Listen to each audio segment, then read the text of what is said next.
I'm caps lock different. It's facts, not fiction. Said I black out for real, then the track gone missing. If it's cap, I'm dipping. We ain't talking about a move, then it's flatline finished. When I spaz, I'm grinning. Put a peel off in the Sadies and I pass by spinning. It's perks with this life, but I don't have my skinnage. Took a quick trip and now I'm back home winning. And I see they eyes pop like I snack on spinach. Pull up to the spot, she tryna grab my digits. I'm already 8 shots, a Henny past my limit. Here you go. Hazards with a dash full of tickets. I'ma act like I don't see them. I got bad eye vision. Y'all can't pass my scrimmage. While y'all tripping, it's Aruba. I realized I had to go and flip the... What's up, guys? Welcome back to 166 of Psychotic and Iconic. Paul's here along with my co-host Nick Theories and Phil. Thank you to everybody that's tuned in to the live stream tonight. If you haven't done so already, please go ahead and share it. Thank you to everybody that likes, follows, and subscribes to all of our platforms. What's up, brother? Welcome back. We back, man. We back. We got a lot of shit to talk about. It's been kind of quiet on news, but we got some really good shit. Yeah, I feel like news pops at like any time. Yeah. Like the Kareem Hunt got signed today. He got signed today? I missed that. I thought he did. Didn't I say that? I thought he went to the Saints. Yeah, visits the Saints. He visited, right? I thought he signed with them today. Oh, yeah. No, Saints expected to sign Kareem Hunt and Anthony Barr. All right, well, let's start off with that then. You want to start off with that? Yeah, we'll do that. All right, so Kareem Hunt was visiting the Saints. Apparently, he's going to sign with them. What do you think about the fit while Kamara's out for 3 games? I love it. I mean, if you look back, because when Kamara comes back, they're going to have a great duo, right? If you look at the history with Chubb and Hunt, they had a great duo. And look at the history with the Saints. When they had Kamara and Ingram, those tandem, they work together really well. And I can kind of see the same kind of similarity between the two. Kareem Hunt can run between the tackles. He can catch. He could do all those things. So I really like this fit for the Saints. I think it's going to be really beneficial for their offense moving forward, especially with Derek Carr under center. They got Michael Thomas, Olave. So they're going to have some pieces. I really like this fit for Kareem Hunt. I like it, but I don't really think it does anything. Like, it's going to be great for 3 games. But after that, it's not going to really do anything because what happens to Jamal Williams? Oh, you got a three-headed monster. I don't think they're paying Kamara that money for him to be a committee like that. Maybe, but they also might want to preserve him too. Yeah, or is he on the way out and we don't know? Because if you sign Kareem Hunt and you got Jamal Williams, now you have options. Yeah, I don't know. I like the Saints' schedule is easy as shit this year, so the Saints by all accounts should win that division. I don't know if they can, to be honest, but because I'm not a fan of Dennis Allen, and normally when you get career-long quarterbacks that are just kind of mid-levels, they don't go to teams and just all of a sudden be different. They're the same guy. Honestly, the most impressive one that I could think of recently was Phillip Rivers. And that's because when Phillip Rivers went to the Colts, he was old as shit and they made the playoffs. Well, we consider Matthew Stafford to be like a mid-level quarterback before he went to the Rams. I would say so. Well, I don't think that Stafford was ever deemed a top 5 quarterback before he traded. But I think people had respect for Stafford and thought that he was just on a bum organization. I didn't think, like, when I always said I didn't think Matt Stafford would win one with the Rams because I just never thought Matt Stafford was that good. Obviously, I was wrong about that. So you, in your head, he was a mid-level quarterback. Correct. Yeah, but he proved me wrong on that. And he also has Sean McVay, who's an offensive genius. I think it's a little bit different with Derek Carr. Well, I know it's different with Derek Carr and Dennis Allen. Like, Dennis Allen was trash in Oakland, and last year they were okay. I just feel like for me with the Saints, it seems like they have everything, but I just don't know if it can all go together with Carr. But for Kareem Hunt, like, it's a good fit. I just don't know how it's going to fit after starting week 4 with Kamara and Williams. I mean, Williams last year, he was a goal line threat. Alvin Kamara is a 3-down back. So really, where does Kareem Hunt fit? And like you said, if they're just going to do it by committee and just try and not make Kamara, the workhorse, that could work. But is Kamara going to be happy with that? But my thing is like, what do they think about Jamal Williams if he can't carry the load for 3 games, the first 3 games? Then I don't even know why I bring him in. That's my point. He can't carry the load. You can't carry it for 3 games. Mark Ingram at his age now probably could still do that. It's very confusing. That's what. But I totally agree on Mark Ingram and Kamara. That it could be like that. And it's also confusing to me for Kareem Hunt because I feel like he's going to a very similar situation, just with like a different organization. I think he's going to the same scenario. There's a running back there that's obviously better than him, but I think if Kareem Hunt was a 3-down back on a team, I think he could be like an RB1 in fantasy. Could it help his trade value though? Because he could sign with the Saints, he could perform really well for the first 3 games, and the Saints could they own his rights, so they could trade him. I doubt it. I don't think they would do that. I mean, I could be totally off on that. That doesn't seem like something that It's a quick flip right there, if you ask me. sell high. Yeah, I mean, get draft capital back.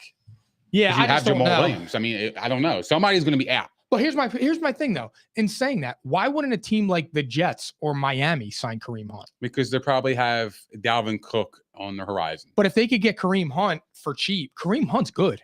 Kareem Hunt can play, dude. No, I like Kareem. I know Hunt. you know. I know you like him. Yeah, I really do. I really do. I think when you can get a Dalvin Cook who's what 27, 28 years old.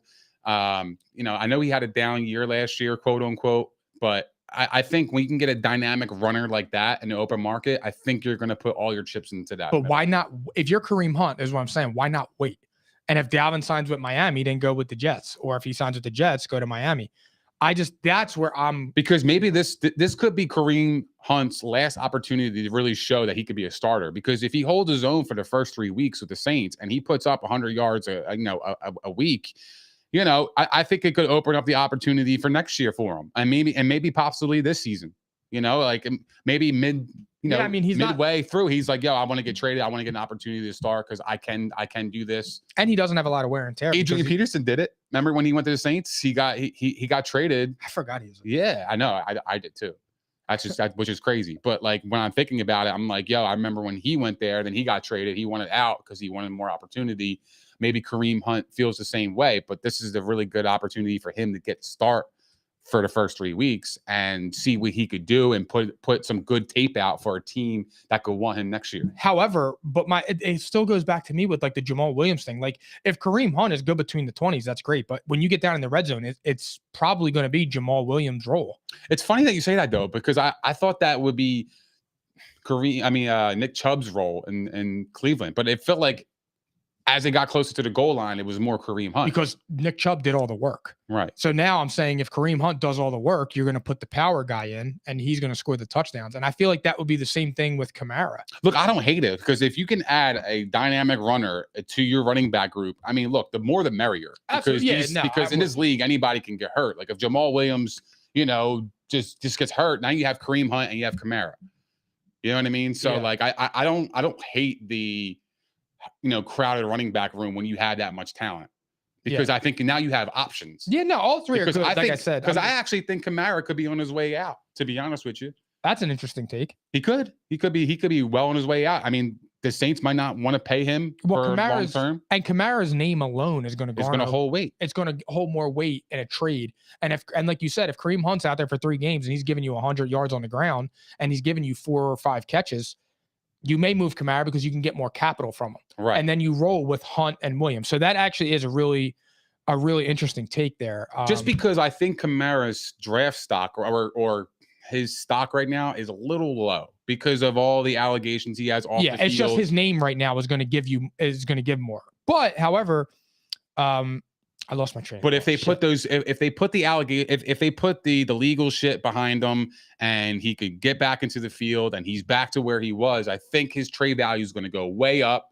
And I think that's an opportunity for the Saints to look back and be like, okay, look, we got Kareem Hunt. We can get him for the next couple of years for cheap. We also have Jamal Williams. We just signed in the offseason. So we have flexibility at the running back position for us to move on Kamara.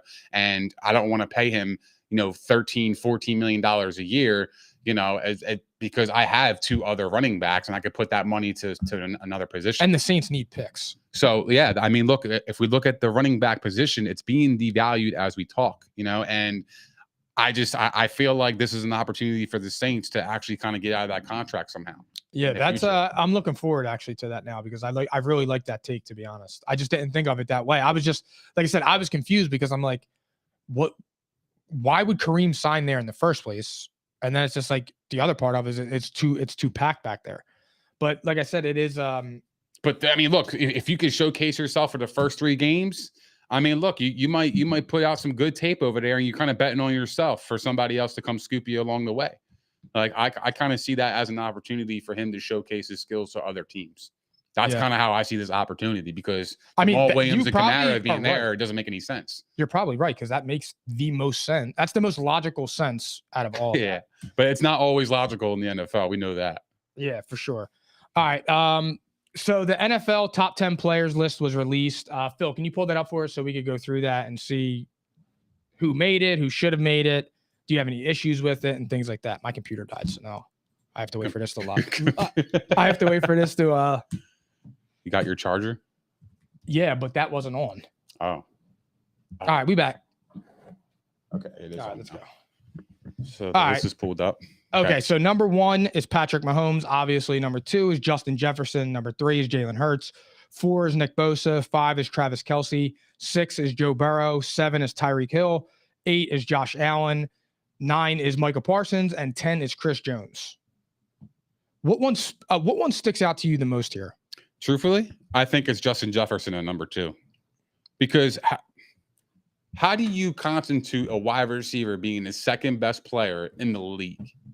Like, a quarterback to me is the most important position. And when you have a Joe Burrow who went into Cincinnati, who changed that entire franchise, and the fact that he's not even a top 10, a top 5 player, that makes me scratch my head because, there's not many players in the world or even in the league that could change that franchise in that quick of a span. And I'm going to go, for me, it was a few people, but mainly I looked at Josh Allen and Joe Burrow.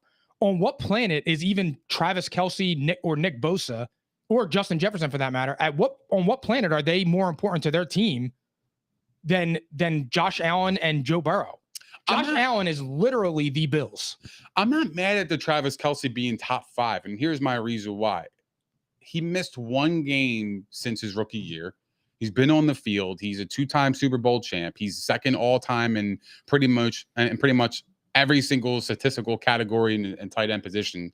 I'm not mad at that because I think without him, think about it. The Chiefs lost their best wide receiver and Travis Kelce had to step up and he did, and they won the Super Bowl. That's a good point. I don't hate the top 5 for Travis Kelce. Like, his impact on that team is very, very. It is, but it's big. More predicated on Patrick Mahomes because if Travis Kelce was on the Vikings, would he be Travis Kelce with Kirk Cousins? He'd still be damn good. Yeah. But I'm just saying he wouldn't be as impactful as a player. Schemes matter. Like, here's the thing: take Josh Allen off of the Bills and put Travis Kelce on them. What are they? Right.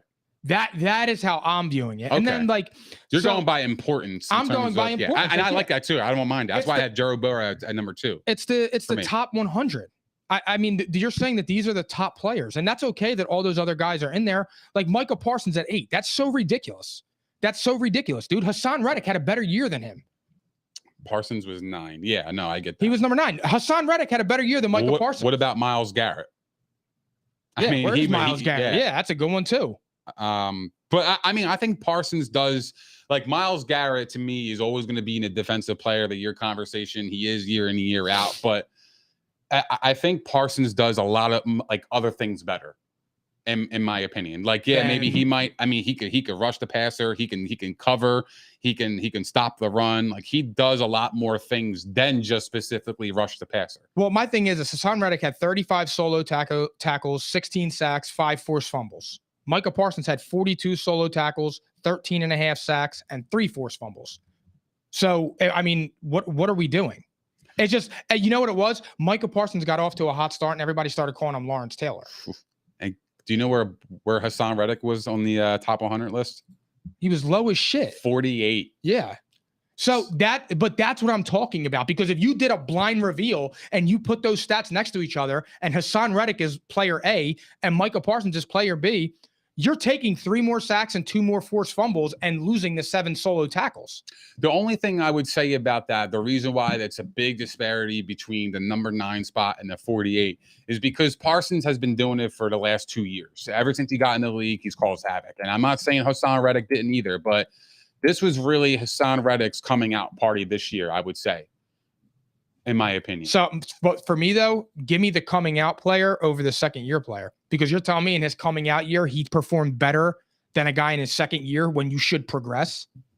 Well, Parsons definitely progressed. Well, I don't know. I haven't really looked at the stats I'm in the just last 2 simply years, saying but Parsons, with Parsons, it's just gotten to, it's all about his name because everybody's comparing him to Lawrence Taylor. Well, I'll be honest with you. There isn't a player in the NFL right now on the defensive side of the ball that I do not want outside of Micah Parsons. Like, he is the best defensive player, in my opinion, in the league.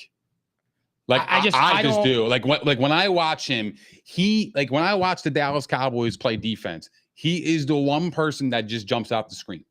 Like, he does it all. He's always around the ball. I always see number 11 hovering like an area, and the ball is always there, and he's always around. And like, this guy has a knack for the ball. No, I understand that, but I mean, I'm looking at number 7 do the same thing except better and more efficiently. I don't disagree with you. That's just where I'm at with it. And that's why, like I said, it's just, to me, Micah Parsons is becoming name. And it is, because the stats aren't backing up what everybody in the media and everybody is portraying him to be. They're acting like Micah Parsons is far and away the best defender in the league, the defensive player of the year, unstoppable machine. And I'm telling you that there's a player with better stats than him in the same division. That's how I feel about Justin Jefferson. I'm not saying he doesn't deserve to be the number 1 receiver, but at number 2, it's like, all right, well, where's Davante Adams? Okay, why? Because he went to the Raiders and they weren't successful. The guy still had 100 catches on 180 targets. He still had 1,500 yards, and he still had 14 touchdowns. Justin Jefferson had 8 touchdowns, 1,800 yards, 184 targets, and he had 28 more catches than Adams. Like, to me, I don't see like how Justin Jefferson is far and away the best wide receiver in the league. But again, for me, I'm not saying he's not the best receiver. I'm just saying we're talking about far and away, because he's the only wide receiver. Him and Tyreek Hill. But if I look at the stats, I don't see how Davante Adams doesn't crack the top 10 based on stats. That's a good one too, actually. I don't get it.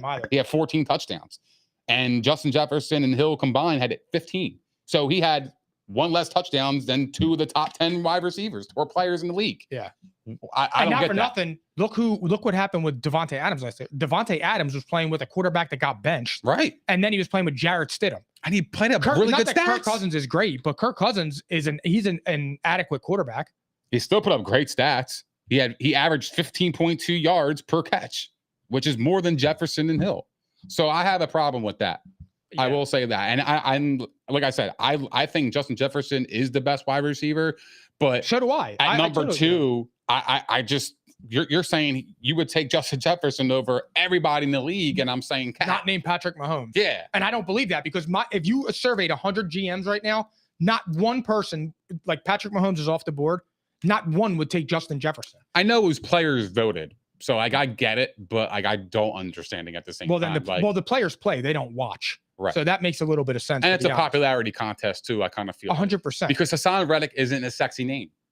That's what I'm Parsons saying, is. bro. That's what I'm saying. And Parsons, he's on Dallas. He's on Dallas, so that he already has a leg up right there. Yeah. Because he's on that clown show. It's funny that we say that, bro, because when I watch, I don't know if you saw Asante Samuel's tweets when he was talking about the corner with him and Revis, and his beef was, well, Darrelle Revis gets a lot more publicity because of where he plays. He's in the New York market, and I'm not going to get enough buzz because I play in New England.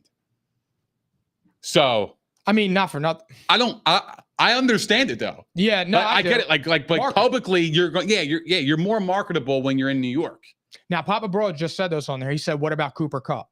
And when you read his stats, you can make a fair argument. But like, well, he's saying that because trolling. I think Cooper Kupp is a top 5 wide receiver. But here's my thing, Nick. He's trolling me. If I don't feel like the Rams have a huge fan base. So if you put Cooper Kupp on the Eagles or on the Cowboys, he's much more marketable. Would Cooper Kupp be on that list after a triple crown? You know what it is with him? And I hate to say this. Yeah, he's white. He's white. And he's 5'9". And that's where that's exactly what it is. Like, no, that's a big comparison. I was going to say it's like Austin Reeves. Like, they don't fit the bill. Austin Reeves can play basketball. Doesn't fit the bill. He just doesn't fit the bill. And that's the same thing with Cooper Kupp. When you look at Cooper Kupp, if Cooper Kupp went for 2,500 yards, 200 catches, and whatever, 25 touchdowns, you would still look at him a little bit sideways because he's white and he's short. He doesn't fit the bill of what dominant wide receivers look like. Well, think about how quickly people forgot his amazing season last year. The Super Bowl MVP. People forgot about a triple crown and a Super Bowl MVP. That's what I'm saying. I mean, he had 53 yards shy of 2,000 yards receiving. It's insane. 145 catches. That's like 10 catches a game, and he had 16 touchdowns. It was also a touchdown a game.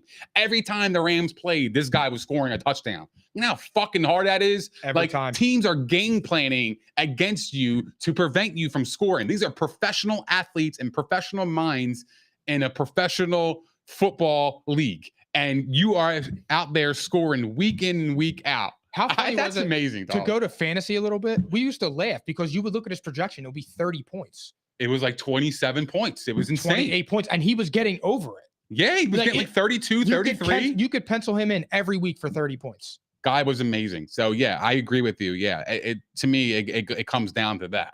And here's the thing too, like Jalen Hurts at number 3. Yeah, Jalen Hurts is awesome. I think he's the third, fourth best quarterback in the league. It's a little high for me though. But I think. like at 3, that's really high. It is high. And I love Jalen Hurts. I'm just saying, it's like when you look at it, you have like Joe Burrow should be number 2 on that list across the board. Cincinnati was a shithole. Well, I think Hurts at number 3 makes sense in the player's view because What he just did in the Super Bowl. It was one of the best performances of all time, according to Chris Jones. Chris Jones, I was going to say, said it was the best performance in Super Bowl history. And he has Mahomes as his quarterback, who's been the MVP twice. So, like, you tell me, and hasn't played a road playoff game in 6 years. Right. So I don't actually like at 3. Me personally, I think it's a little too high, but I'm not mad about it. Let me rephrase this: if he was at 3 and Joe Burrow was at 2, I wouldn't have a problem with it.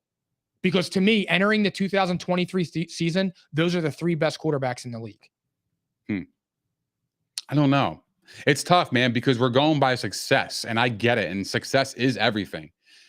But when you have Josh Allen who throws 35 touchdowns the last 3 seasons and runs in for 7, that's what I'm saying. Like he's been putting 40 touchdowns a year, and to be at the 4th quarterback, that's crazy. And here's my thing: not many Josh people Allen could do that. And here's the thing with Josh Allen too, dude.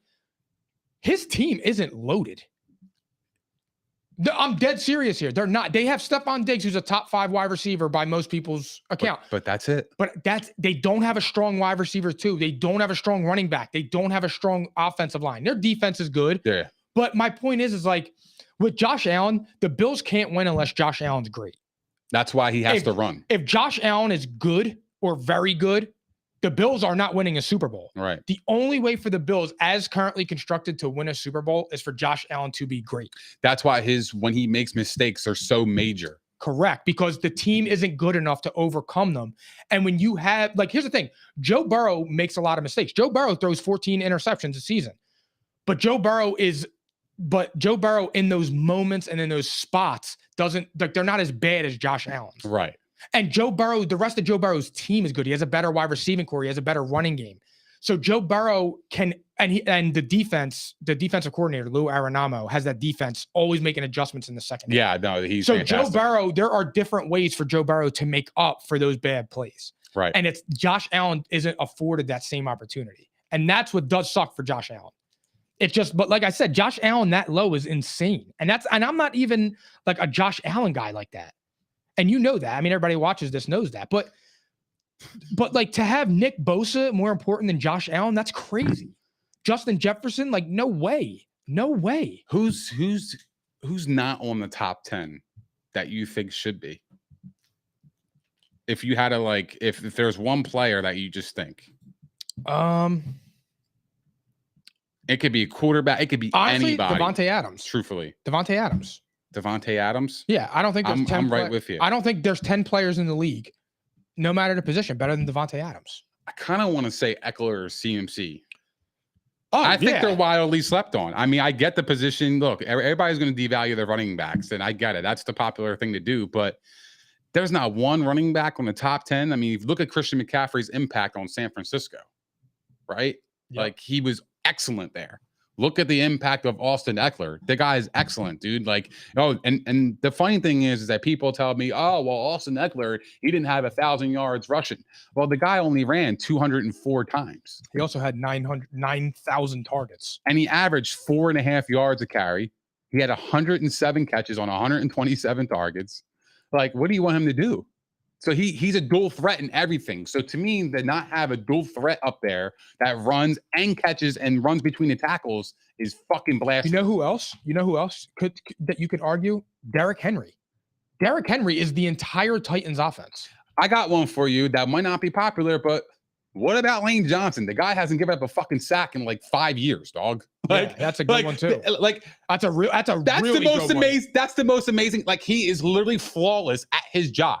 Yeah, he has a penalty here and there, but who gives a fuck? He shut down Nick Bosa on one leg. That's what I'm saying. Like, he hasn't gave up a sack in like 5 years.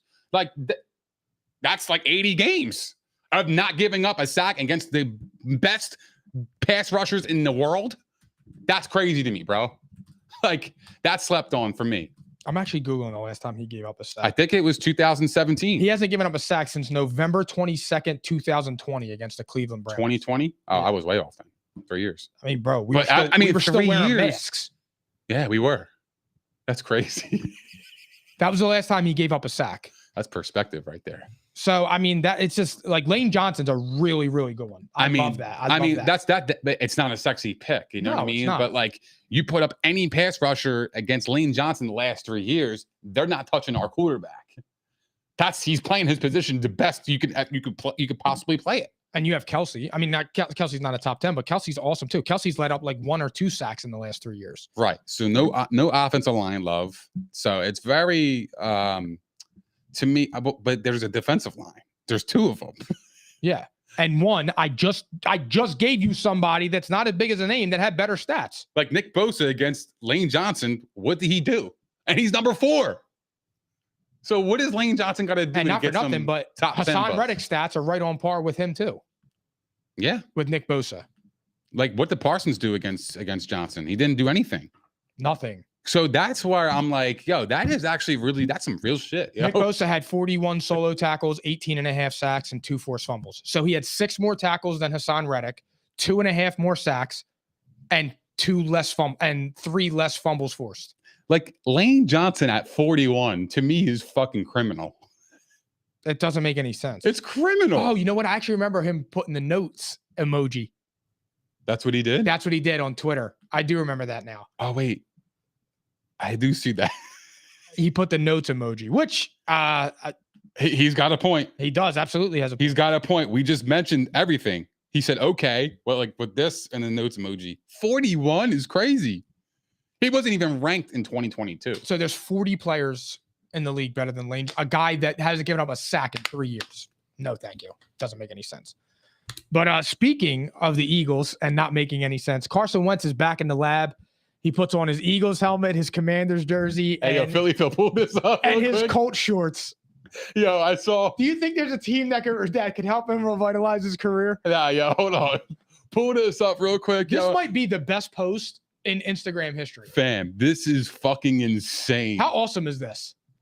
Bro, I saw a comment on Twitter. You know what somebody said? Carson Wentz looks like a parlay.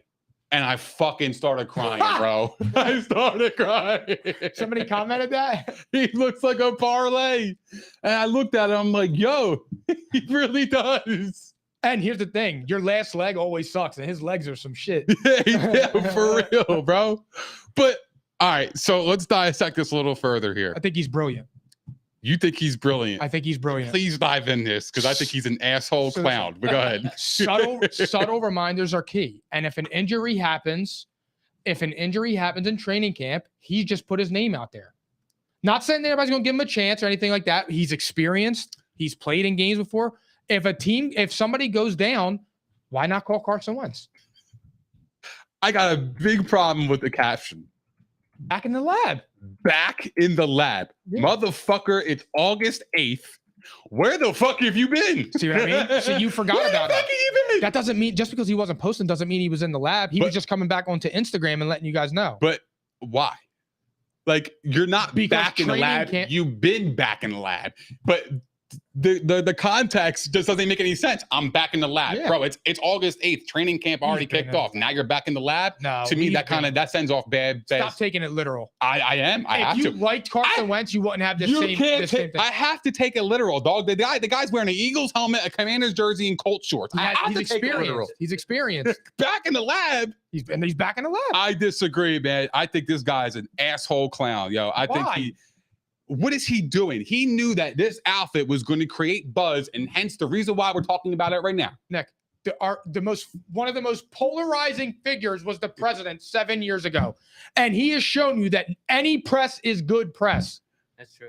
Who is more polarizing than Donald Trump? I can't Nobody. Argue that no matter whether he's fucking inciting riots or fucking curing cancer, Donald Trump has just a big glow around him that everybody just fucking gravitates to. What Carson Wentz did here was smart because he got everybody talking. He made himself look like an ass. But now there are GMs that are going to look at that if a quarterback goes down and think about bringing him in. I thought it was brilliant on his part. I thought it was brilliant marketing for himself. And no, I don't think that he just got back in the lab when he posted this picture. Teddy Bridgewater, he got a job. He did get a job. Teddy Bridgewater isn't as polarizing as Carson Wentz. So you think the reason why Carson Wentz is not signed because of he's pulverized? Polarizing. I think Carson Wentz, polarizing. I still think Carson Wentz is like, I don't want to say a big name, but he's a name that's going to create controversy and all that stuff because he's shown you moments of brilliance and he's shown you a lot of moments of trash. But Carson Wentz isn't really made to be a backup. That just doesn't fit what he is. But he has to accept it. No. I'm saying, yeah, definitely. But I'm just, how do I explain it? Like, I just don't think that Carson Wentz is the type of guy that you bring in to be a backup. And I think he is a backup. Oh, well, he's going to have to suck it the fuck up if he wants to be on the NFL roster. That's what I'm saying. And you know what's funny? I heard reports that he is willing to be a backup. Absolutely. The guy's as a football player. He wants to be in the league. I just don't think he has a choice. No, he doesn't. Because when he performed at a starter level the last couple of years, I don't think he warrants to be in the league. No, but here's my thing. If Baker Mayfield... he absolutely deserves to be in the league if Jarrett Stidham's in the league. I don't disagree with that. If Baker Mayfield goes down or Jimmy G goes down, the Raiders, they would call Carson Wentz. The Buccaneers, they would call Carson Wentz. Why not? So him posting that picture is just dropping a little fucking drop into the GM's names. Like, yo, I'm still here. I'm still here. I'm back in the lab. It's August 8th and I'm back in the lab. He's been in the lab. That's insane. He just decided to post it. That's insane talk. Back in the lab. Working hard. I thought he could have came up with a little bit better than that. The uniform, him playing dress up, I'm telling you, is great marketing. I don't disagree with that. I think he looks like an asshole. When he first posted it, I thought somebody was trolling until I realized it said CJ Wentz, and I'm like, oh my god, this dude's a genius. Bro, I started laughing. I'm like, oh, this dude is. I liked it faster than any picture I've ever liked in my life. He's really shot out, bro. It's amazing. Well, he just killed a bear like 3 weeks ago, and he got a lot of fucking flack for that. And then you know what he did? He doubled down on it and showed the video of the kill. And here's the thing. I don't like hunting. I think it's fucking cruel. I feel bad when I go fishing. I feel bad for fish. I'm just saying him doubling down on that was, I like that because it's like, yo, that's what he does for fun. See, and I didn't knock him either because how the fuck do we eat hamburgers?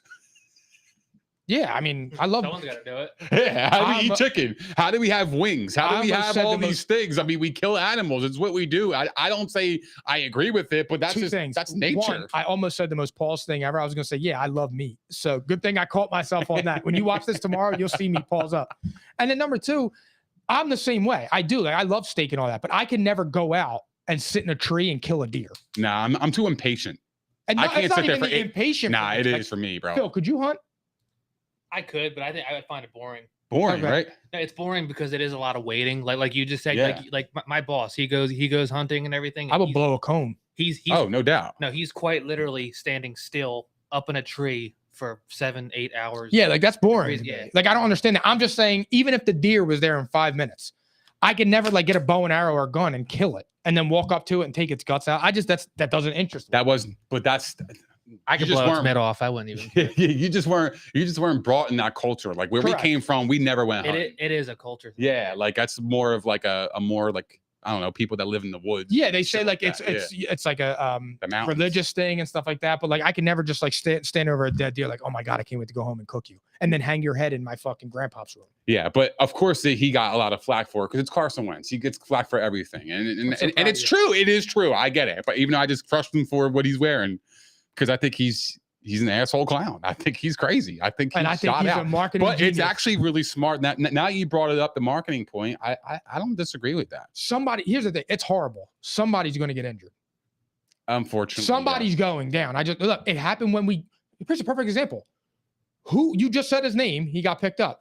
Who tore their knee apart and then got Sam Bradford in a trade and allowed Carson Wentz to start? Teddy Bridgewater ripped his knee up with the Vikings. Mm-hmm. The Eagles traded Sam Bradford for a first-round pick and gave Carson Wentz the keys. Something happens like that, and Carson Wentz could slide right in there. Now, he'll win 5, 6, 7 games. He'll get hurt for 3 games, and it'll be the same thing because Carson Wentz isn't very good. Yeah, but I think that, like, if anything, if he's ever going to come back in the league, like, I think he's going to be a backup, period. I don't think he's the emergency quarterback that you're saying. He's a backup unless a team is already on, but like a team like the Raiders or a team like, I'm just trying to think of teams. Like if Baker Mayfield goes down and Kyle Trask is some shit, what if, or you know what I mean? They probably would just tank at that point and go get a quarterback in the next year's draft. That's how I would see it. Maybe. I don't know. I don't know. It's going to be hard doing that because you're coming off of having Tom Brady. What's a good team that he can go to though?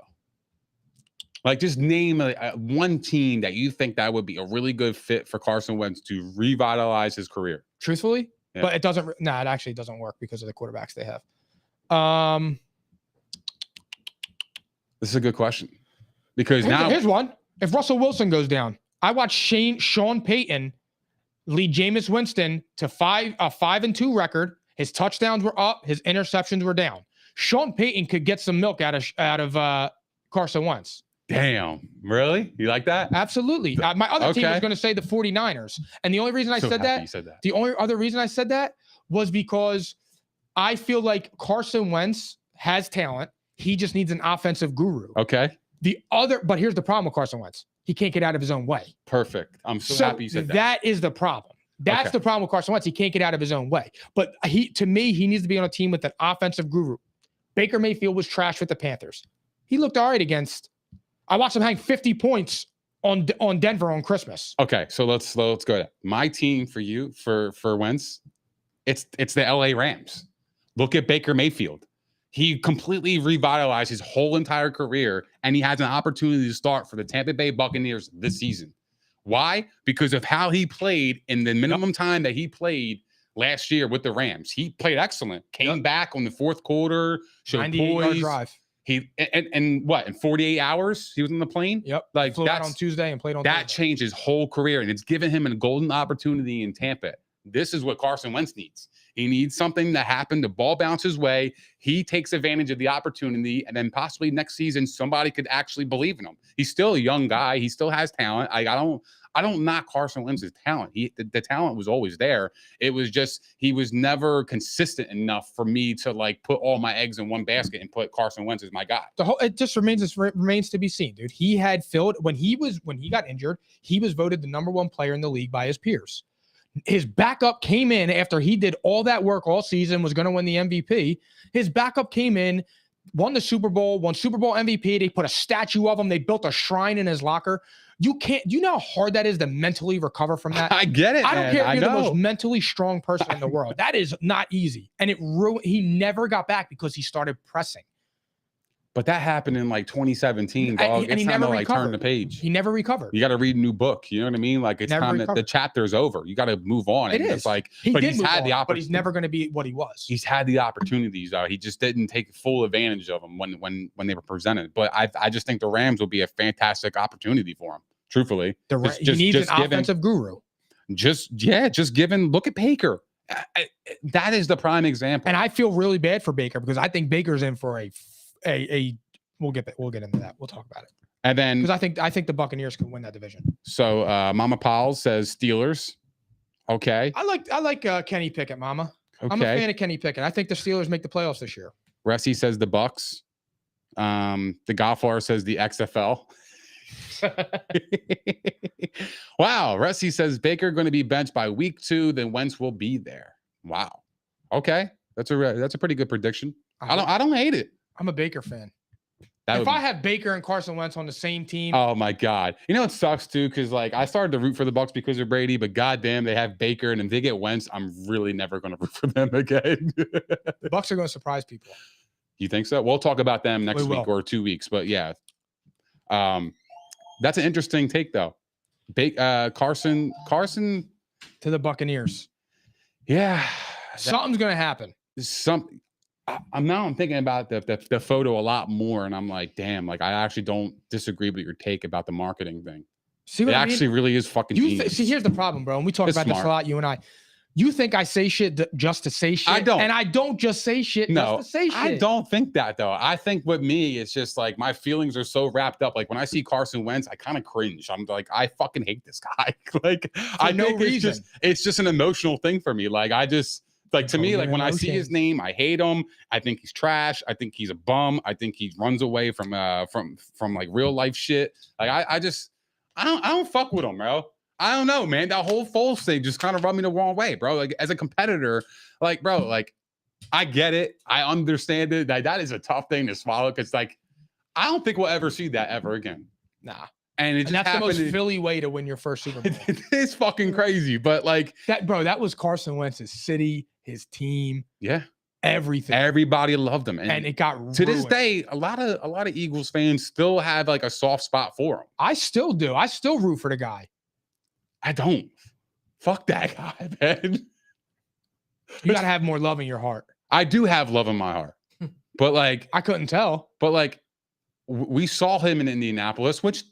If you look at the Colts, that was bullshit. If he's look, Phillip Rivers made the playoffs the previous year at like age 38. You're judging. Everybody judged a good season from Carson Wentz off of one lousy game and the time, but that's been Carson Wentz. That's exactly what I'm saying. And that's been Phillip Rivers.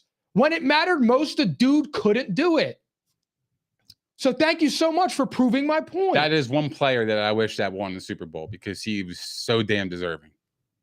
I think he's a what was that term you used? An asshole clown? Asshole clown. Okay, so yeah, that's how I'm going to start this. That's how you feel about Carson Wentz is genuinely how I feel about Phillip Rivers.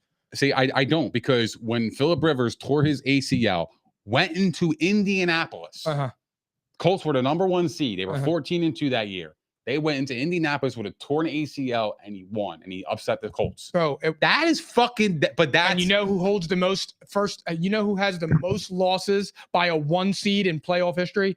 Peyton Manning and the Colts. But guess what? To me, most losses as a 1 seed. Look, it wasn't about the upset. It was about the heart. I think I gravitate to players towards like that. And Phillip Rivers is in cardiac arrest. Like an ACL tear and going to Peyton's house, who's deemed a top 3 quarterback of all time, and go into his crib and knock out the Colts after having a bye week and tearing my ACL in the wild card. Man, I salute that, bro. I think Phillip Rivers is a competitor. I think he's a baller. I think he's tough. And I think he was a competitor. I just think that Phillip Rivers came up short. A ton of call it what it is. He came up short. Stats. He came up short, but I still think he's a damn great quarterback. He took the fucking Colts. The Colts they've been garbage the last 2 years. Fam. The last time they went to the playoffs, who was their quarterback? Phillip Rivers. He was there for 1 year. If you can point to one moment in a 20-year career, chances are it wasn't that good. There's plenty of moments. I mean, look at Antonio Gates' success. Without his success, it's also predicated on Rivers. I remember them pick sixes. I remember having the #1 offense and #1 defense and not making the playoffs. I remember his hands being clean. Well, Brady had his number. I mean, a lot. I mean, it's Big Ben got 2. Eli got 2. Yeah. Dofer got 1. Foles got 1. I keep going. I mean, that's only like 8 seasons out of 21, though. Not 21. Think about that. You just named 8 seasons out of 21. The rest, Brady was dominating, or Peyton, or Ben. Yeah. That's what I'm saying. Like, I know. Came up short. Let's call it what it is. He came up short. And the Godfather, McNabb, came up short. He did. You think he's a Hall of Famer? He did, but McNabb is a better McNabb had a more successful career than Phillip Rivers. And it's literally not, there's no argument to be made that it isn't. But here's the thing, and this is what I'm talking about with Aaron Rodgers. Now it's jet up until January. Head up. But with Aaron Rodgers, look at him and McNabb in the AFC Championship games. Yeah. Look at him. Yeah. So, and the NFC Championship games, I'm sorry. So my thing is like when people say, oh my God, Philip Rivers, he has 70,000 yards. This dude was That's amazing though, bro. He's a first ballot Hall of Famer. And then I'm like, okay, here's Donovan McNabb, who got booed when he was drafted and turned the Eagles around for 8 seasons, 5 NFC Championship games, a Super Bowl appearance. Oh, he threw up in it. Okay, he threw up in it, but he was there. Philip Rivers never even took a shit in the Super Bowl because he was never there. The only thing he did was show up with a blazer. You like that, right? Yeah, I do like that. But I'm just saying, like, you know what I mean with that? So that's why I get mad with Philip Rivers, and that's why I defend Donovan McNabb so hard. Because it's not right. Because Donovan McNabb had a better career than Philip Rivers. In terms of success. In terms of success, Donovan McNabb was more successful. And you could tell, and anyone that hates Donovan McNabb, that's fine. But when it comes down to it, Donovan McNabb in his years as a starting quarterback with the Eagles in his prime was more successful than Philip Rivers. No, and McNabb it's an was awesome. inarguable stat and an inarguable fact. No, McNabb was awesome with the Eagles. Like he was very really, successful. great. But the Eagles had a great roster too. They did. They were good. Well, not and the NFC wasn't as a powerhouse. That's fair. As the Here's AFC. thing. McNabb had a great defense. McNabb never had wide receivers. The only year he got a wide receiver, he went to the Super Bowl. Like But he's out here throwing the Ricky Prohl, Todd Pinston, Billy McMullen, Reggie Brown, Nay Brown, James Thrash. Who was the other dude? L.J. Smith. Was that the? Yeah, L.J. Smith. Was he the tight end? Or Chad Lewis. Chad Lewis. Kung Fu Winterloo. When in doubt, go to Chad Lou. He was unstoppable. I'll never forget that. We used to play Madden. We used to say that shit. So, that's crazy. So that's where I am on that one. McNabb is a clown. But anyway, yeah. Oh, Stallworth. Dante Stallworth. Was that before or after he got? Didn't he get arrested for like manslaughter? Something like that. That was before. That was before? Before, yeah, because he got traded from the Saints. Dante Stallworth. Holy shit. Yeah. But no, it's a great point. For me, it's like if I put the Chargers in the NFC, which you can't do. Uh-huh. I think the Chargers would have been at least going to the Super Bowl at least 1 year. I think it came down to the level of competition. The AFC was always the Steelers, the Colts, the Chargers, and it was the Patriots. Unfortunately, the Chargers were the only team out of the Power Four that never really won. And the Ravens. But he only got the one AFC title game. Rivers only got the one title game. And lost to the Patriots. But my point is that it's just like, yo, you could never break through. But he couldn't even break through the divisional round. Not many people broke through against New England, though, bro. Joe Flacco did. Yeah, once or twice, maybe. Is Joe Flacco better than Philip Rivers? From a talent perspective, probably not. He had one good run. He had it. But I'll take, fuck, man, that's tough, bro, because it's like, what do you trade? Do you trade that one Super Bowl for 20 great seasons, or do you trade just like a couple good seasons with a Super Bowl, but you've been mediocre majority throughout your career? You know what I mean? Yeah. Like, it's a really compelling argument. I mean, here's the thing. I'm not comparing the two, so please don't take this out of context. No, I'm not. I'm saying this, what I'm about to say. You know who's similar to that and just much shorter?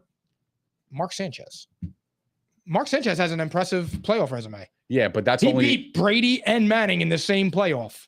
Now, look, he rode the defense. I get it. I'm not saying Mark Sanchez was anything good. I used to root for him. Me and my brother used to the Sanchez. I'm just saying, like, Mark Sanchez got to an AFC. He got to the same amount of title games as Philip Rivers, and people are trying to tell me that same dude's a first ballot Hall of Famer. Now, look, I know he did it more consistently for 16 more years. I get it. I'm just saying, like, at the end of the day, you have to have something to show for it. You need at least a Super Bowl appearance. I agree. And the Chargers, they were like 14-2 some seasons, and they were like the slam dunk to go to the bowl. Like that was their year. They weren't 9-7, 10-6. They were 13-3, 14-2, 12-4. And this is when they had LT, and LT was far and away the best running back in the league, and possibly the best player. Antonio Gates, Rashae Caldwell. Yeah. He had teams. He did. Vincent Jackson was on. He had teams. Norv Turner. Norv Turner was a Vincent Jackson. Yeah. Rest in peace. Norv Turner was his head coach, right? Yeah. I think the only knock on McNabb is that he would throw in people's feet too much. Of course, he was inaccurate. He was inaccurate as a motherfucker. He was. Yeah. I'm not disputing that. I'm not saying that McNabb was anything like that, but by the same token, you're telling me that somebody inaccurate still got there. He got there 5 times. Whether he was successful in one of them is a different argument. but he was still there 5 times. I know, but to lose four of them in a row, that's awful. That's horrible, bro. Aaron Rodgers, like you have experience. You were home the last 2, I think it was. The last 2 they were home. They were away. They were home and home. Yeah, they were home against the Panthers and the Bucks. Nah, they were in Tampa. They were home against the Bucks. We weren't away in Tampa. Nah, we were home against the Falcons. We were in Philly against the Bucks. I know that. And we were home against the Panthers. I could still see Rondé Barber running down the field doing the bird. Doing like this. That was his signature move, and he just got inducted to the Hall of Fame. Oh, did he? Yeah, rightfully so. He was a beast. He was one of those game changer guys. Yeah. That Bucks defense was fantastic, though. Let's talk about that. I mean, they were fucking damn near good. That took them to the Super Bowl. I know, and it's crazy because John Gruden jumped in on that team. Yeah, it wasn't even his team. That's true, though. Jake Delhomme went to a Super Bowl, and Philip Rivers didn't. That's what I'm saying, bro. But again, I'll go back to the conference, though, bro. No, like I think that mattered. I think the AFC was such a fucking powerhouse that like you already had. But here's an interesting theory. You already have people. There are some people saying Mahomes is the best ever already by talent, which obviously is untrue right now, currently. But Joe Burrow broke through in his first full year starting. It's like at some point you just got to break through. Yeah, I get that too. I mean, I don't know, man. I feel like there's a lot more surprises in the NFC than there was in the AFC. The AFC was always Brady, Ben, and Manning. It was and then you Flacco, got your occasional Flacco, and that was it. Like I can't remember another quarterback that I won outside those 4 in the mid 2000s, early 2000s. Like I can't remember. Flacco is the only one in the AFC, that is. But the AFC always usually dominated. They always won. Yeah. Right? Like the Patriots had 6 bowls. The Colts won. The Steelers had a couple. The Ravens. You know, like what was another AFC team that surprised people that was like, oh shit, they were unexpected to go to the bowl? I can't even think of one. Yeah, I honestly can't. Because I think for the last like 15, 20 years, there was a stat that was like Flacco, Manning. Yep. This is like the first year where Flacco, Manning, Brady, and Ben were not named the quarterback in the Super Bowl for the AFC. It was an insane stat. So I'm looking at this right now, Nick. Whereas like that's why I'm like the NFC, we always had surprises. We had the Green Bays. Oh, Russell Wilson. Oh, no, it's the NFC. We had the Green Bays. We had the Bucks. We had the Panthers. There was the Saints a year or two. Like I felt like the NFC was always wide open for a team to kind of like swoop in there and actually, make some noise. But the AFC was always in lockdown. And I know, I get it. Rivers should have came through for 1 year. He had good enough teams to prevail at least 1 year. So I'm not going to give him the pass for that. Bro, everything for the AFC, it's the same 4 quarterbacks. Tom Brady, Peyton Manning, Big Ben, and Flacco, sprinkled in there. That's all it is. And that's all it is. And that's what I'm saying. The pathway to the AFC was a lot tougher. Yeah. But he should have still broke through at least 1 year. If you're the guy and you're supposed to be mentioned among the greats, you get through. I don't knock that take. I don't know how we got on Phillip Rivers, but we're going to go to the NFC North. All right, let's rock. That was a good conversation though. So the Lions open up as the favorite to win the division at plus 145, followed by the Vikings at 260, the Packers at 350, and the Bears at 430. Who has your best value, and who do you think wins the division? I got to be honest with you, man. The best value for me, it has to be the Vikings. Like they were 13-4 last year. It's they're second best overall. I mean, they at plus 260, they were 13-4. I get it. They won like 7 to 9 games with 1 score, and by 1 score, I get it. That like it could flip. That stat could flip the other way, and they could be fucking bottom of the barrel team. But I look at their offense. They got Kirk Cousins still. They still have Jefferson. They drafted Addison. They have Osborne who could play. I love TJ Hawkinson. The only thing that's a question mark is their ability to run the football. And based on what I'm hearing, Alexander Mattison can fill Dalvin Cook's shoes. So if he can fill those shoes, to me, their offense is still quote unquote intact. I'll feel you. Right? Yeah. Intact, but they lost a lot of pieces on the defensive side. And that's where, for me, it's like that makes me kind of weary. Like they lost Zadarius Smith, they lost Eric Hendricks, they lost Dalvin Tomlinson. Like they lost 3 key components to their defense, and that is going to possibly haunt them, especially when you go against a Lions offense that was the 3rd best offense in the league last year. So to me, like that's my concern with them. But overall, I think the Vikings have the best value. I think the same thing, to be honest. I think the Vikings now are falling into underrated territory. I don't know. Truthfully, yeah, I agree. I mean, look, the over and under win totals, the Vikings is 8.5. They won what, 13 games last year? Like, that's telling me to bet under.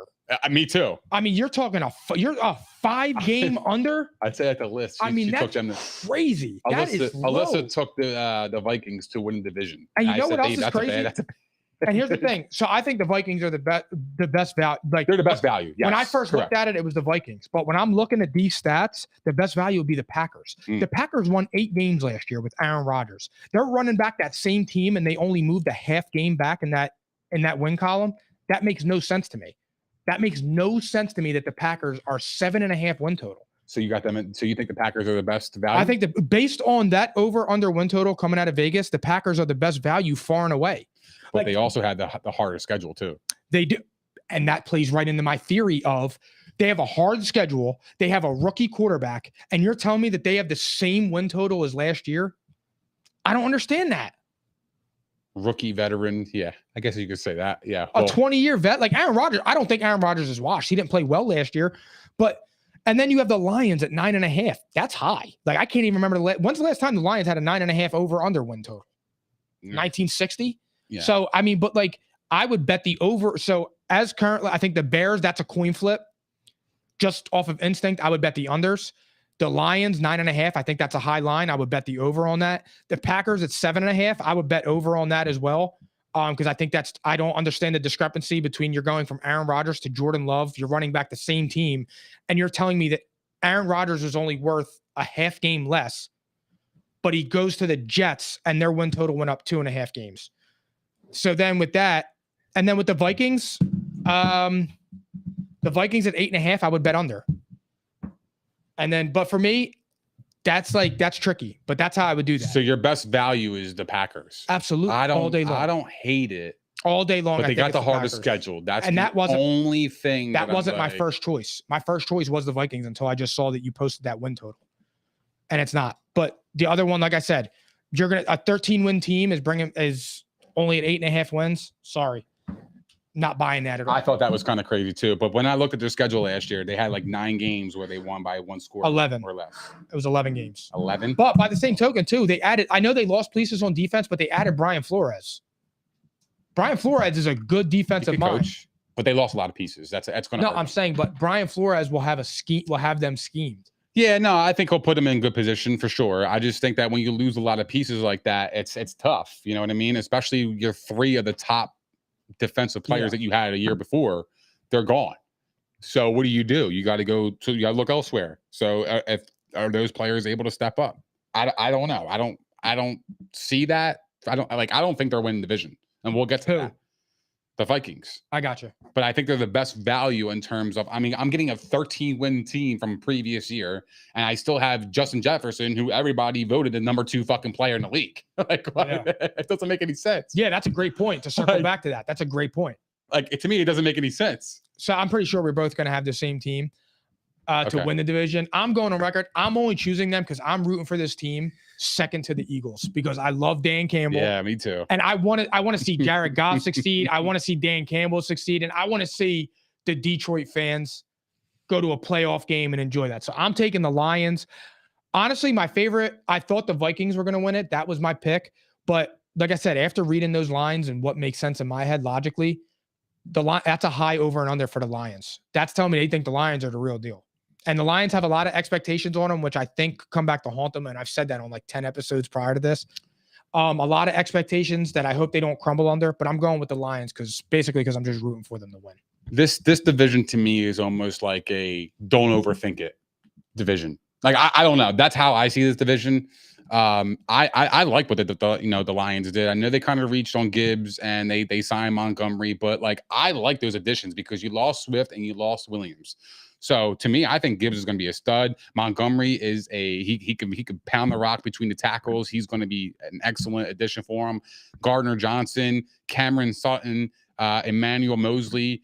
This helps the back end of Detroit's defense, and they gave up the 3rd highest passing yards per game last season. So to me, it's like they bolstered up their weaknesses. I like where they're at. I like their culture. I think their coach is very in tune with his players. I think the players want to play for Dan Campbell. To me, this is a slam dunk for the Lions at plus 145. I would take them all day.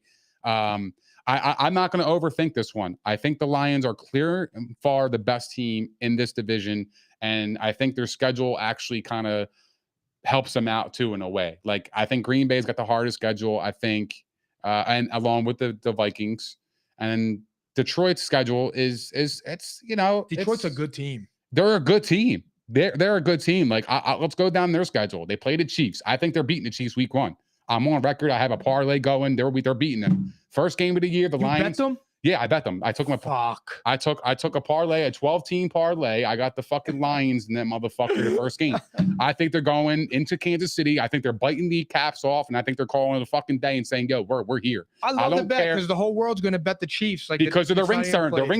The ring ceremony being there. Dan Campbell knows how to motivate his players. He's going to get the best out of them that day. I think the Lions are winning that game. Then they play week 2. They play Seattle. Then they play the Falcons. Then they play the Packers, Panthers, Bucks, Ravens, Raiders, Chargers, Bears, Packers, Saints, Bears, Broncos, Vikings, Cowboys, and the Vikings. Like, I think these are winnable games. I had them at 10-7. I had them over the 9.5 mark. I have them over. I think they're just going to get over.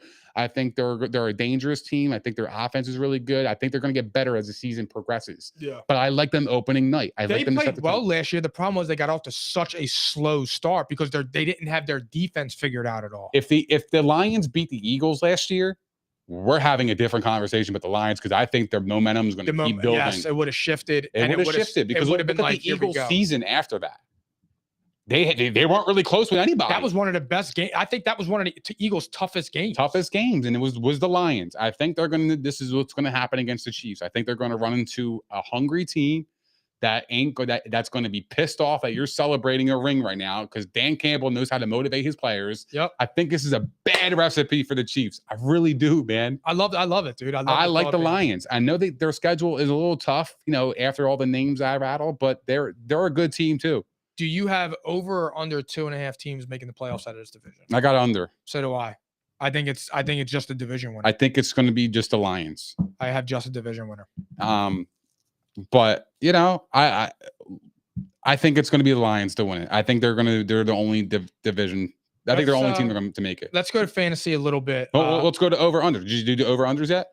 What do you mean? So the Bears 7.5. Oh shit! Sorry. 7.5 under. You got under? I got under. Wow. I got over. You got them at what, 8? I do. I have the Bears at 8 and 9. Because I was going to say, because 9 and 8 is probably going to get an AFC team in the playoffs, or 1 or 2 of them. They're just going to miss it, but their schedule is super favorable. Like, and if Justin Fields is everything that everybody's telling me about, this should be a cakewalk. They should win 8 games. They should win 8 games. And if the Bears don't win 8 games or more, don't ever come to me with Justin Fields' fucking name. I don't want to hear it, dog. I dead ass don't.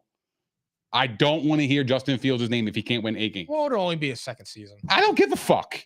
I don't care. You can win 8 games. Teams don't always pop them. Well, I heard he's going to be he's the most bet favorite to win the MVP. So is Zach Wilson. I mean, I wouldn't put my money on that. I'm not either. But what I'm saying is, if this schedule is fucking favorable, you want me to read off the schedule? It's insanely easy. I don't think it's let's go through it. Packers, Bucks, Chiefs, okay. Broncos, Commanders, Vikings, Raiders, Chargers, good. Saints, we'll see. Panthers, we'll see. Bears, the Lions, they're going to be good. The Vikings, we'll see. The Lions again. Then they play the Browns, the Cardinals, the Falcons, and the Packers. Like there is 8 games on this slate that are winnable. And you know what? If the Bears snuck into the wild card, I probably wouldn't be surprised based on their schedule.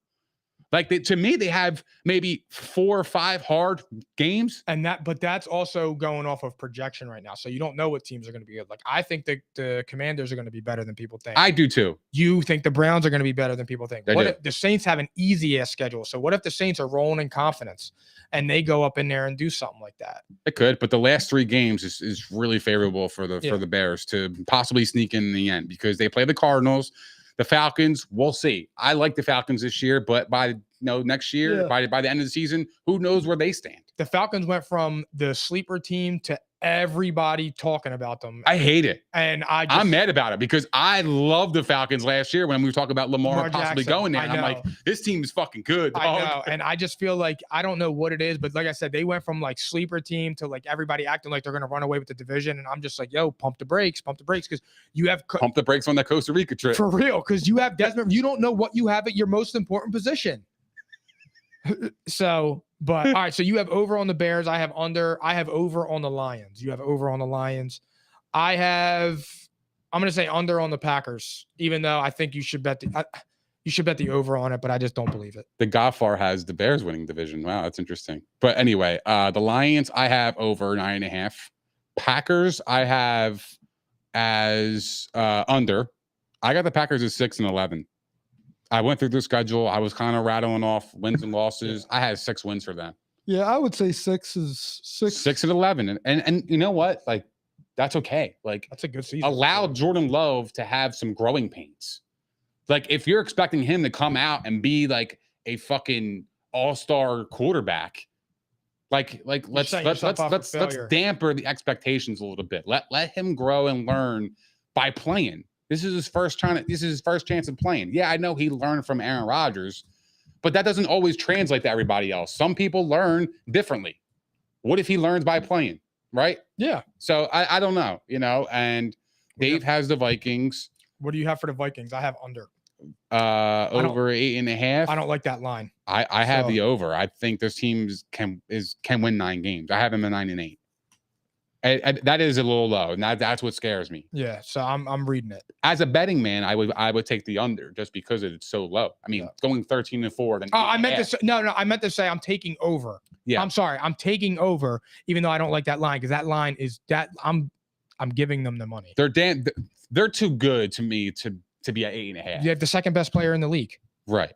And I don't think Dalvin Cook warrants 4 games to come off this list here. If he does, he should have run for 1,800 yards last year. Right. You know what I mean? But they did lose a lot of defensive pieces. And I think that's where the votes are. That's where the numbers come.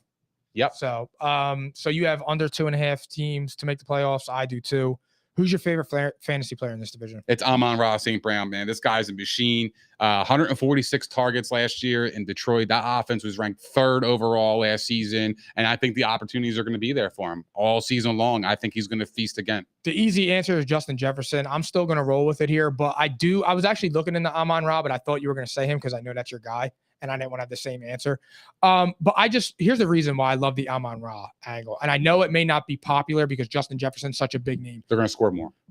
The opportunities, that is a high-powered offense. They were scoring 40 points last year. Right. Every single game. Mm-hmm. So for me, like the opportunity is going to be there for Amon-Ra, and we're about to go into our auction draft style. Also, Jamison Williams is out for the first 6 weeks. Correct. And they lost TJ Hawkinson, which means his targets are going to go up, similar to Justin Jefferson. Right. So I just feel like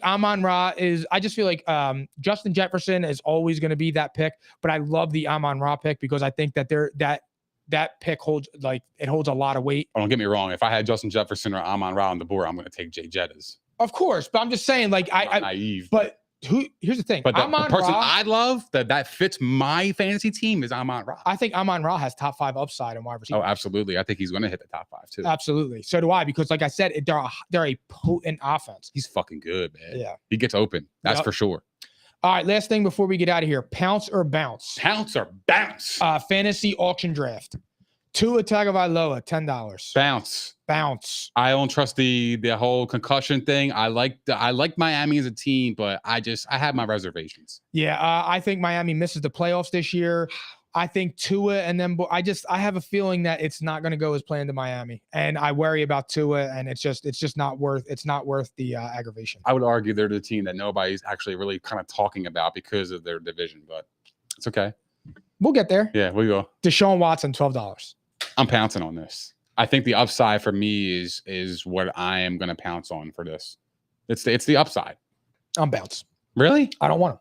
I want nothing to do with him. I think the upside is there though. The because upside if you can is get there. him from Houston, then this $12 is a steal. But I just feel like, but 'Cause he could run, he could throw. I mean, but we have to see it in Cleveland. We haven't seen it in Cleveland. and here's the thing: Fair point. as famous as I am for coming in last back to back, I'm not losing $12 out of my budget on a player that is like, he could be, because there's also a chance that what I believe is correct and that he's going to be some shit, and he's not going back to that Deshaun Watson. So that's my rationale behind it. All right.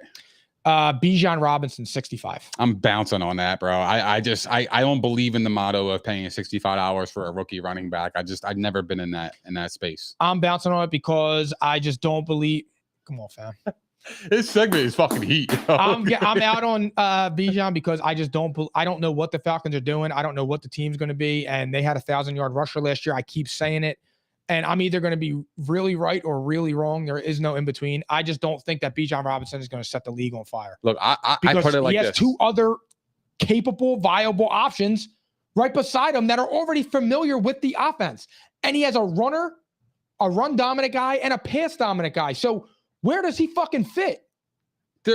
He's definitely going to fit. You're just asking for trouble. Oh, absolutely. You're asking for a weekly headache of, I can't bench the guy, but I don't want to start him. Yeah, because Tyler Algier is getting the goal line carries, and I'm getting snubbed from the, it's kind of like a Nick Chubb situation. Yes, to a degree. Yep. But I love every point you said about the Bijan Robinson. It's just like I can't do it. Derrick Henry, 70. I'm pouncing on this. Me too, bro. This is Derrick Henry. If Derrick Henry goes for $70, I paid $84 for him last year. Derrick Henry at $70 is a steal because you're getting 30 touches a week. Yeah, but you're also getting a pedestrian offense too, which also could be. But I always go for the opportunities. At Derrick Henry at $70, give me him all day. But it just got D-Hop. If D-Hop could play a little bit, they got Treylon Burks. They could open up some space. They got Treylon Burks. Could Treylon Burks be something? He's fast as shit. Could Tennessee be a sleeper team? Absolutely. I told you before, I think Tennessee's going to be more involved because every year everybody counts them out, and somehow they're hanging around at 8 and 7. Vrabel. Me too. He's a top 5 head coach. I'm on Ra, 52. Pounce all day long. We just talked about him. He's a machine. Saw what he did last year. That was enough for me. This is wide receiver 1 number. Certified 1 for the next few years. Stephon Diggs, 60. Pounce. He's the same thing for me. Year in and year out, I know what I'm getting. I'm getting 160 targets. I'm getting 120 catches. I'm getting 1,400 yards and double-digit touchdowns. Yeah, same. And the other thing I like is that I don't think Josh is going to be much of a runner. They don't have a strong wide receiver too, and I just think that's if he's not running, he's going to be throwing. Yeah, and Diggs is going to be wanting the ball a lot. Yeah, and we saw what happened when the playoff game. And I think with that, I was just getting ready to go to that. What happened in that playoff game with Diggs and all that? I think Diggs is going to be a target monster this year. Mm-hmm. So I mean, Stephon Diggs for 60, I'm all in. DJ Moore, 30. I'm gonna bounce on this. I think when I think of Justin Fields, I think of more of a runner. Like I feel like DJ Moore to me is going to have a lot of missed opportunities more than the opportunities itself. I'm out on that. I'm out. I'm gonna bounce. But my thing with DJ Moore, I think DJ Moore could be a sneaky play. It could be. I think DJ Moore is gonna have a good year because I'm assuming that Justin Fields is gonna improve because I think DJ Moore is a really good wide receiver. So I'm still out on it, but because that's a lot for a maybe again. Mm-hmm. Yeah. Travis Kelce, 47. I'm bouncing on that. $47 for a tight end to me, I think that's salary cap suicide. It's too high, and I love Travis Kelce, but it's too 47 is just somebody's going to pony up for $47 for Travis Kelce. It ain't going to be me, but somebody's going to do it. They're going to pony up the Brinks for him. Yeah, they are. I mean, look, you're getting what you're getting. You're getting a top 7 wide receiver. Yeah. So I mean, theoretically, if we're going to take Amon-Ra at 52. 47 for Kelce doesn't always seem that crazy. Yeah, it's just a position, dude. It's just tight end. I know, but if I went Travis Kelce for 47 and got 3 cheap wide receivers, then I might have something, right? Yeah, I don't know. You have to make sure you hit on them wide receivers, right? When you draft Kelce, you're hitting. That's true. But can you hit on the 3 other wide receivers? That's the nature of the beast, though. That is. It's a crapshoot. Nature of the beast. It's all a crapshoot. Tom boys. Crapshoot in the end. George Kittle, 29. I'm bouncing on this. I had him last year. I got to be honest with you. There was too many games for me where he was blocking. And that's all the fuck he did. But there were some games where he, towards the end of the season, he popped off. But too many questions out quarterback for me. And I saw too many games last year where he was blocking. If they have offensive line trouble, he's going to be doing the same thing he did last year. And I'm off that. Yeah, I'm the same way. It's just not worth it. You say he's another headache. Yep. He's only going to give you shit here and there. Yeah. And I want consistency and a valid driver's license. All right, guys, that concludes 166. We'll see you guys on Thursday. Theories, take it away. Thank you guys for hanging out with us. We appreciate all the love, support, and the comments. If you guys haven't done so already, please don't forget to like, subscribe, and hit the notification bell on YouTube. We are also available on Spotify, Apple Podcasts, Google Podcasts, iHeart, Megaphone, Stitcher, and all that other shit. Also, follow us on all of our social platforms, as you do not want to miss our fucking daily heat that's fucking dropping tomorrow. So be fucking tuned for that on Facebook, Twitter, Instagram, and TikTok. And we will see you guys this Thursday at P&I, baby. I'm caps lock different. It's facts, not fiction. Said I black out for real, then the track gone missing. If it's cap, I'm dipping. We ain't talking about a move, then it's flatline finished. When I spaz, I'm grinning. Put a peel off in the Sadies and I pass by spinning. It's perks with this life, but I don't have my skinnage. Took a quick trip and now I'm back home winning. And I see they eyes pop like I snack on spinach. Pull up to the spot, she tryna grab my digits. I'm already 8 shots, a Henny past my limit. Here you go. Hazards with a dash full of tickets. I'ma act like I don't see them. I got bad eye vision. Y'all can't pass my scrimmage.